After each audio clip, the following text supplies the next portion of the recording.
Incredible. C'est incroyable ce qui se passe à Arsenal. Salut à tous les amis, j'espère que vous allez bien. Moi ça va. Si tu es nouveau sur la chaîne, n'hésite pas à t'abonner, à liker et à partager la vidéo. Ça permet de mieux référencer la chaîne. Alors aujourd'hui on va parler du mercato d'Arsenal qui est tout simplement XXL. Avec des Declan, des Havertz, des Timber.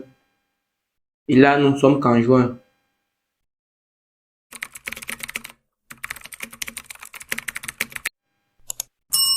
Arsenal. Dans la dernière vidéo, je les ai mis une clim car ils voulaient discuter Gundogan avec le Barça. Mais vrai de vrai, ils sont à saluer. D'ailleurs, tous ceux qui n'ont pas vu la vidéo, il y est dans la description. Je vous invite à aller la regarder. Après une saison assez mitigée, surtout la clim qui se sont pris en terminant deuxième, ils entament le mercato en affichant clairement leurs ambitions, qui sont de gagner la première ligue et de faire un bon parcours en UEFA Champions League. Raison pour laquelle ils ont sorti le chiquier en achetant notamment Kai Havertz à 75 millions d'euros. Bon, c'est un prix assez acceptable pour un jeune joueur allemand et polyvalent. Polyvalent dans la mesure où il peut jouer en faux neuf dans une attaque à 3, en second attaquant dans un 4-4-2 ou en milieu de terrain très offensif. Bref, c'est une sorte de Ferran Torres, mais avec un petit truc en plus. Le second, c'est Declan Rice.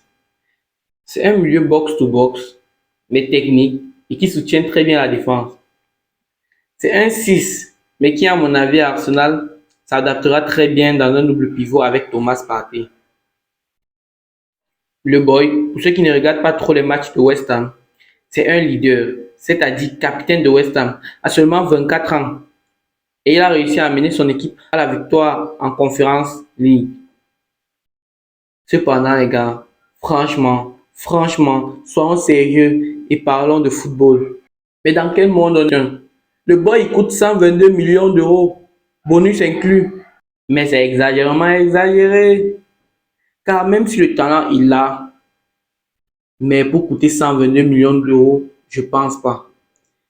C'est trop, c'est trop. Et tout ça, c'est en partie la faute du chauve. C'est en partie la faute de Pep.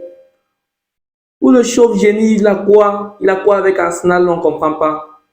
Il s'est introduit dans le dossier sans permission. Je dis bien sans permission. Pep est venu, il est entré, j'étais dans la salle avec Arteta et Moyes et il entre. Tout ça pour faire son one-man show et partir. Et oui, le boy est déjà parti. Et là, j'ai essayé de comprendre pourquoi City était tellement intéressé par Rice. Alors, j'ai discuté avec quelques fans de City. Et eux, ils me disent qu'ils voulaient juste une doublure pour Stones. Attendez un peu. Une doublure pour Stones. Vous vous rendez compte? Ils prennent un tiers. Vous suivez le tiers. Un top player, un top milieu de terrain en première ligue pour qu'il vienne être doublure. Mais les gars, on sait que vous avez gagné la première ligue. On sait que vous avez gagné la Champions League. Mais temporisez un peu. Temporisez un peu. Vous prenez un top player, top milieu de terrain dans la première ligue pour qu'il soit doublé dans votre club. Non, c'est pas sérieux. Alors qu'Arsenal, il part pour être titulaire. Il part pour s'installer dans ce double pivot-là. Voire même indiscutable. Déjà, hormis le prix, c'est un top player. Et on aura l'occasion de le voir en pré-saison face au Barça et face à United. Le dernier joueur, c'est Timber, défenseur de l'Ajax. Là, c'est juste des rumeurs. Pas trop cohérentes à mon goût. Parce qu'en défense, il y a Saliba, il y a Gabriel. Et ça marche très bien. Mais en tant que doublure, ça peut aider. On a vu, lorsque Saliba s'est blessé, on a vu que Arsenal a coulé.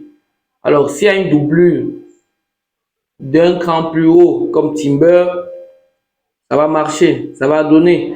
Il va pouvoir combler la lacune qu'un holding a lorsqu'il est en centrale.